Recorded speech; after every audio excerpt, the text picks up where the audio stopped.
आज हम बात करेंगे एक ऐसी परीक्षा की, एक ऐसी भर्ती परीक्षा की जिसमें खेल खत्म होने के बाद नियम ही बदल दिए गए।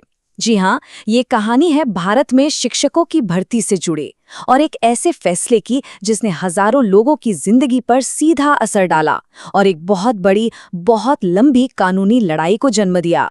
सोचिए जरा, क्या किसी खेल के शुरू होने के बाद उसके नियम बदले जा सकते हैं? ये एक बहुत ही बुनियादी सवाल है ना? फेयरनेस का, यानी निष्पक्षता का। और यही सवाल इस पूरी कहानी के बिल्कुल सेंटर में है।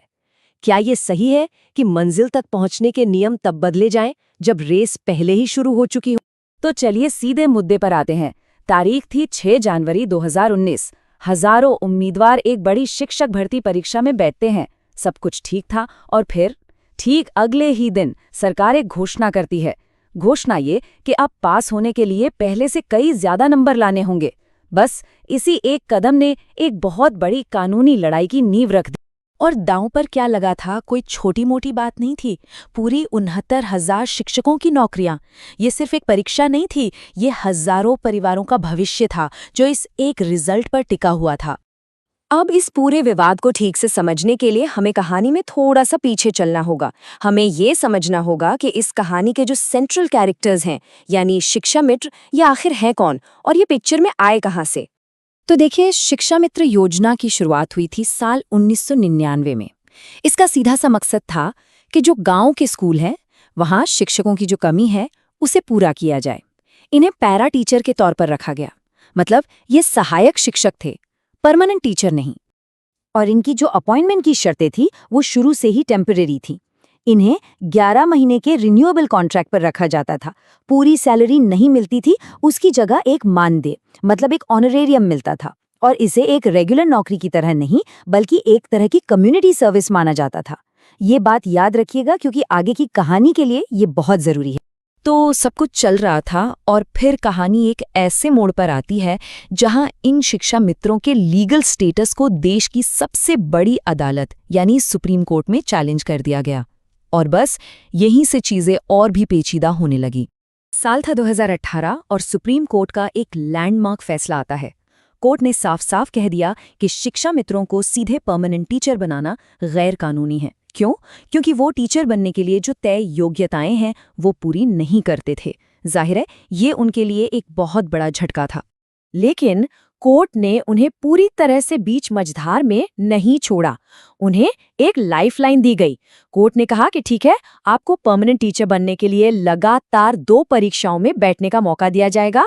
साथ ही आपको उम्र में भी छूट मिलेगी और आपके इतने सालों के अनुभव के लिए एक्स्ट्रा मार्क्स यानी वेटेज भी दिया जाएगा।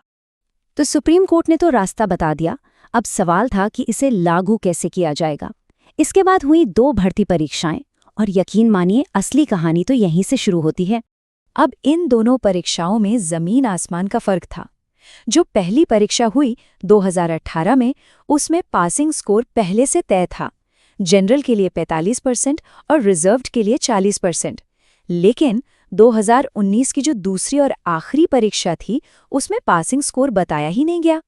और तो और इस बार कंपटीशन में बीएड डिग्री वाले नए कैंडिडेट्स भी आ गए, जिससे मुकाबला और भी ज्यादा टफ हो गया। और यहीं पर आता है कहानी का सबसे बड़ा ट्विस्ट, सबसे विवादास्पद पॉइंट। परीक्षा हो जाने के ठीक एक दिन बाद सरकार ने पासिंग मार्क्स बढ़ा दिए। जनरल कैटेगरी के लिए 65% और रिजर्व्ड के लिए 60%। मतलब जैसा हमने शुरू में कहा था, खेल खत्म होने के बाद गोल पोस्ट ही बदल दिए गए। तो इस नए और अचानक से बढ़ाए गए पासिंग स्कोर का नतीजा क्या हुआ? नतीजा ये हुआ कि एटीआरई 2019 की परीक्षा में हजारों शिक्षा मित्रों में से सिर्फ, जी हाँ, सिर्फ 8,018 ही पास हो पाए। अब ये नियम बदलने का असल असर कितना बड़ा था, वो इन आंकड़ों को देखकर और भी साफ हो जाता है। देखिए, अगर पुराने नियम लागू रहते, मतलब 45 और 40% वाला कट ऑफ होता, तो 32,629 शिक्षा मित्र पास हो जाते। लेकिन नए नियमों की वजह से पास हुए सिर्फ 8,018। इसका मतलब है कि 24,000 से भी ज्यादा लोग सिर्फ इस एक बदलाव की वजह से रेस से बाहर हो गए। तो जाहिर सी बात है, इतना बड़ा और विवादास्पद फैसला हुआ तो मामला अदालतों में तो जाना ही था। और बस यहीं से शुरू हुई एक और लंबी कानूनी लड़ाई। अदालत में 2 तर्क आमने सामने थे। एक तरफ शिक्षा मित्रों की दलील थी कि भाई परीक्षा के बाद नियम बदलना पूरी तरह से मनमाना और नाइंसाफी है। वहीं दूसरी तरफ सरकार का तर्क था कि छात्रों को सबसे अच्छे शिक्षक मिले, इसके लिए क्वालिटी और मेरिट के ऊंचे स्टैंडर्ड सेट करने का अधिकार सरकार के पास है। तो पहले राउंड में क्या हुआ? इलाहाबाद हाईकोर्ट के एक सिंगल जज ने शिक्षा मित्रों के हक में फैसला सुनाया। उन्होंने साफ कहा, खेल शुरू होने के बाद खेल के नियम तय नहीं किए जा सकते, और उन्होंने सरकार के इस आदेश को रद्द कर दिया। लेकिन जैसा कि अक्सर होता है, कहानी यहीं खत्म नहीं हुई। इस फैसले को एक बड़ी बेंच, जिससे डिवीजन बेंच कहते हैं, उसमें चैलेंज किया गया और बड़ी बेंच ने फैसला पलट दिया। उनका तर्क ये था कि जो भर्ती करने वाली अथॉरिटी है, उसे ये अधिकार है कि वो कैंडिडेट्स के परफॉर्मेंस और वैकेंसीज को देखते हुए कट ऑफ तय कर सकती है। और आखिरकार हाई कोर्ट का यही फैसला फाइनल माना गया। डिवीजन बेंच के फैसले को ही बरकरार रखा गया और उत्तर प्रदेश सरकार को निर्देश दिया गया कि वो नए यानी ऊंचे वाले पासिंग स्कोर के आधार पर ही रिजल्ट घोषित करे। मतलब सरकार के एक्शन को कानूनी तौर पर सही ठहरा दिया गया। तो इस पूरी लंबी कानूनी लड़ाई के बाद आखिर हुआ क्या? इसका फाइनल आउटकम क्या निकला? फैसले के बाद जब ATRE 2019 का रिजल्ट आया तो कुल 1,46,060 उम्मीदवारों को पास डिक्लेयर किया गया।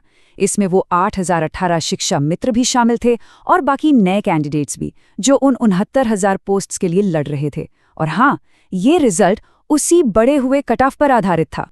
और ये पूरी कहानी हमें एक बहुत बड़े और मुश्किल सवाल पर लाकर खड़ा कर देती है। सवाल ये कि कोई भी सिस्टम किसी एक ग्रुप को दिए गए पुराने वादे और भविष्य में बेहतरीन टैलेंट को लाने के लक्ष्य के बीच बैलेंस कैसे बनाए। ये निष्पक्षता बनाम योग्यता की एक ऐसी बहस है जिसका कोई सीधा या आसान जवाब शायद है ही नहीं।